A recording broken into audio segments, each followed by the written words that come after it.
حضرت عبداللہ بن مسعود رضی اللہ تعالیٰ عنہ نے ارشاد فرمایا کہ میں نے رسول اللہ صلی اللہ علیہ وسلم سے پوچھا، کون سا عمل اللہ کو سب سے زیادہ محبوب ہے؟ ارشاد فرمایا، وقت پر نماز پڑھنا۔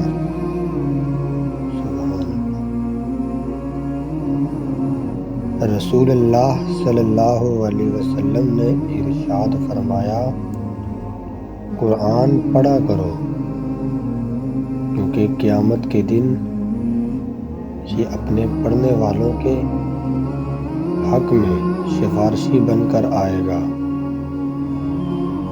وضو۔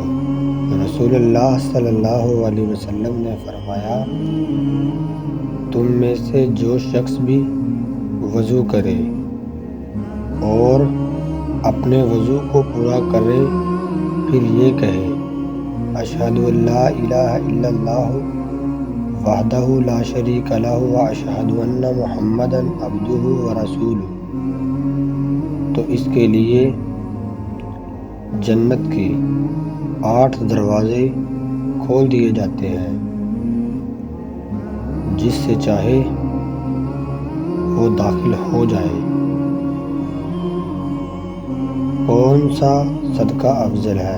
سعد بن عبیدہ کہتے ہیں کہ میں نے کہا، اللہ کے رسول، میری ماں مر گئی ہے، کیا میں ان کی طرف سے صدقہ کر سکتا ہوں؟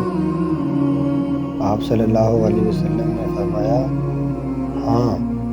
میں نے پوچھا، کون سا صدقہ افضل ہے؟ آپ صلی اللہ علیہ وسلم نے فرمایا، پیاسوں کو پانی پلانا۔ توبہ قبول ہو گئی۔ رسول اللہ صلی اللہ علیہ وسلم نے فرمایا، اگر تم اتنے گناہ کر لو کہ تمہارے گناہ آسمان تک پہنچ جائے، مگر اس کے بعد تم توبہ کر لو، اللہ تعالیٰ تمہاری توبہ قبول کر لے گا۔ خواب دیکھنا۔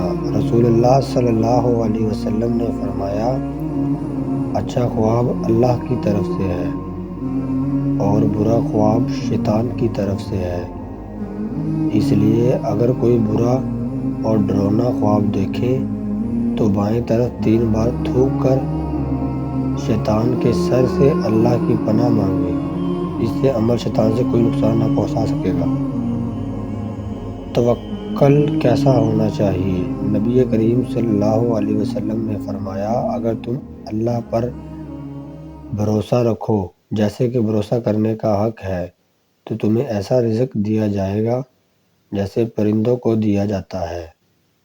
وہ صبح خالی پیٹ نکلتے ہیں اور شام کو پیٹ بھر کر واپسی آتے ہیں۔